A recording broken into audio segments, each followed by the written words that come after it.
فقول أتت بطعام، أم سلمة أتت بطعام للنبي صلى الله عليه وسلم، فوضعته أمام المصطفى صلى الله عليه وسلم في صحفة، والصحابة حوله مجتمعين، أو الصحابة حوله مجتمعون. نعم. فلما بدأوا يأكلون وإذا بعائشة قد أتت من هناك متزرة.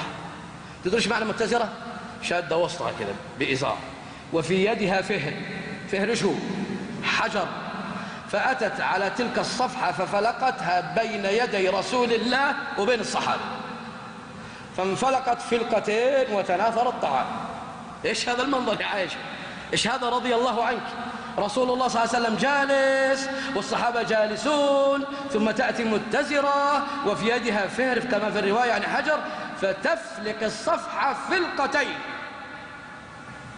والآن اسمعوا ماذا رد المصطفى صلى الله عليه وسلم: كلوا غارت أمكم، كلوا غارت أمكم. لم يزد على هذه العبارة، كلوا غارت أمكم، وهو يبتسم بأبي وأمي هو صلى الله عليه وسلم. والآن خلونا نوقف شوية عند الحديث هذا. لو عندك ضيوف ومجتمع مع ضيوفك وشوية دخلت المرأة في المجلس وبسم الله بالله عليك ماذا أنت فاعل؟